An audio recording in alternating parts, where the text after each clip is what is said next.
l'émission Saveurs divines. Cette bonne nouvelle du royaume sera prêchée dans le monde entier pour servir de témoignage à toutes les nations. Alors viendra la fin. Ce pain céleste vous est présenté par Immaculée Niraneza. Je vous salue, très chers amis, vous tous qui écoutez cette émission Saveurs divines. Que la paix de notre Seigneur soit avec vous. Je bénis Dieu qui nous a donné une nouvelle semaine. Nous sommes dans la dernière semaine du mois d'octobre. Il nous reste vraiment 2 jours et puis nous entrons dans le mois de novembre. Dieu est bon, il continue à nous protéger. Il nous a gardés durant les quelques mois qui sont passés de cette année 2024. Nous nous approchons déjà de la fin de l'année. Je prie que vraiment nous continuons à être préservés. Je prie que vous soyez protégés là où vous êtes et vos familles. Chers amis, continuons à prier pour que Dieu vienne à nos côtés, que Dieu nous exauce. Peut-être qu'il y a des prières qui ne sont pas encore exaucées, mais je vous demande et je m'encourage aussi également à ne pas baisser les bras, ne pas lâcher. Jésus aussi nous a encouragés à prier sans cesse. Même si la réponse tarde, il faut continuer de prier sans se relâcher. Alors Jésus nous a donné une parabole que je vais vous lire. En tout cas, sachez que le thème de cette semaine, c'est « Prier sans cesse ». Prions sans cesse, prions sans se relâcher. Je verrai un exemple de comment Daniel a prié sans se relâcher et cela a donné les résultats. Le titre d'aujourd'hui est donc « Prions sans se relâcher ». Prions sans se relâcher.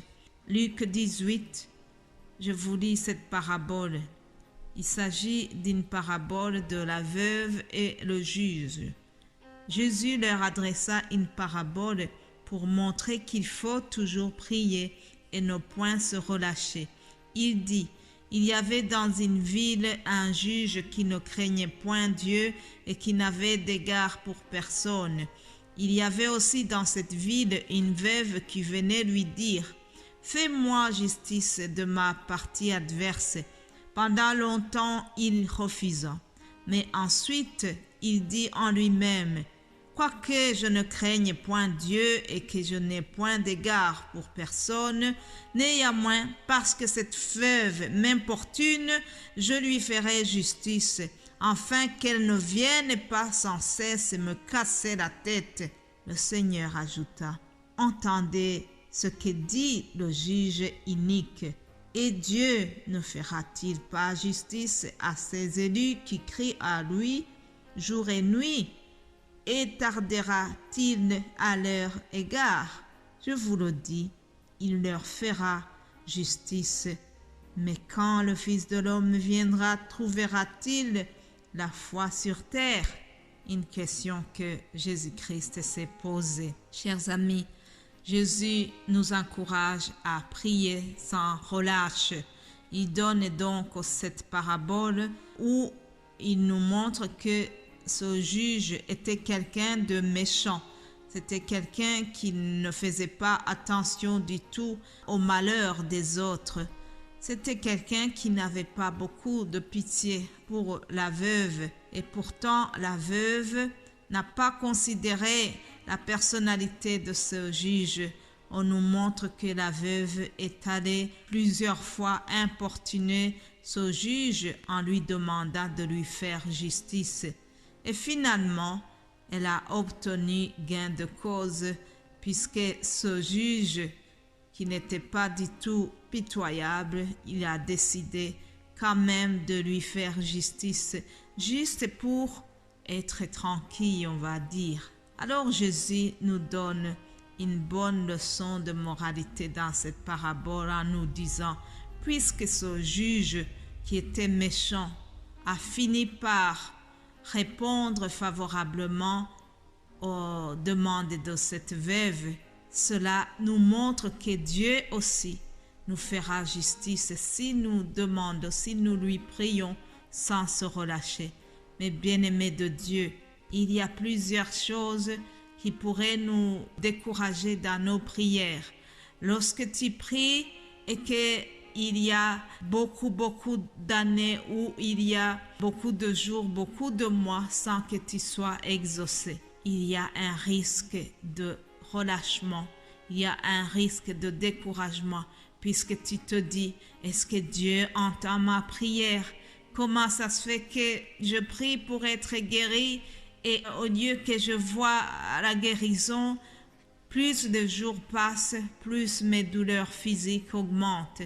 Cela peut vraiment entraîner un relâchement dans la prière.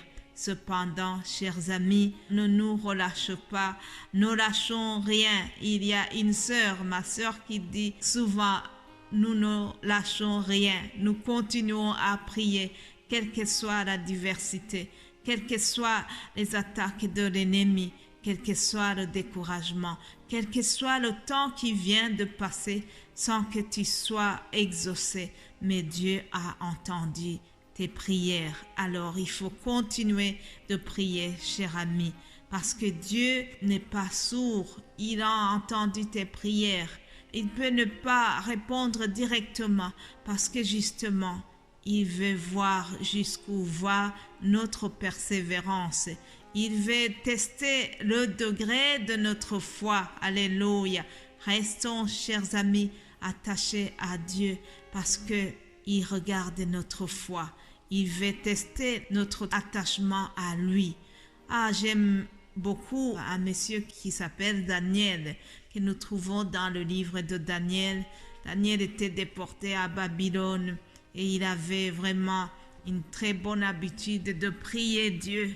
La Bible nous dit qu'il priait 3 fois par jour. Je ne sais pas combien vous priez par jour. En tout cas, Daniel m'épate parce que c'est quelqu'un qui avait vraiment cette habitude de se mettre à part et il priait son Dieu. Lisons Daniel chapitre 6 au verset 10, il nous est dit, lorsque Daniel sut que le décret était écrit, il se retira dans sa maison où les fenêtres de la chambre supérieure étaient ouvertes dans la direction de Jérusalem. Et 3 fois par jour, il se mettait à genoux, il priait et il louait Dieu comme il le faisait auparavant. Waouh! Il priait et il louait son Dieu, chers amis. Daniel était dans une situation très compliquée parce qu'il était menacé de mort, parce qu'il avait refusé de se prosterner, de prier pour le roi. Il avait refusé et il risquait vraiment sa vie. Et alors, parce qu'il y avait ses ennemis qui lui cherchaient du mal, ils ont été le dénoncer devant le roi. Et finalement, on a décidé qu'on devait mettre Daniel dans la fosse aux lions. En effet, ils avaient espéré que les lions vont le dévorer.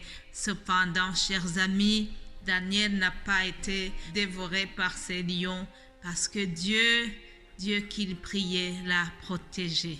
Au verset 21, on nous apprend que le Dieu de Daniel a envoyé un ange et il a fermé la gueule des lions qui n'ont fait aucun mal parce que Daniel a été trouvé innocent devant Dieu. Alléluia.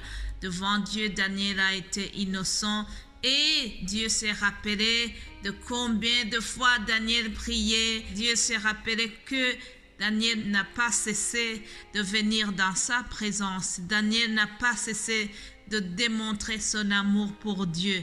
Chers amis, lorsque nous prions sans relâche, c'est une manière aussi de dire je t'aime à Dieu. Même si tu ne m'as pas encore répondu, mais je reste attaché à toi parce que je t'aime, non pas parce que j'ai été exaucé, mais parce que tu es mon Dieu. Alléluia.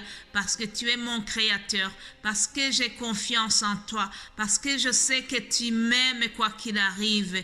Alors je continue de prier, quelles que soient les circonstances. Alléluia. Mes bien-aimés de Dieu, en terminant l'audio d'aujourd'hui, je vous exhorte, chers amis, soyons toujours joyeux, prions sans cesse, rendons grâce en toutes circonstances, car c'est à notre égard la volonté de Dieu en Jésus-Christ. Que Dieu vous bénisse abondamment, soyez toujours joyeux et prions sans cesse. Amen.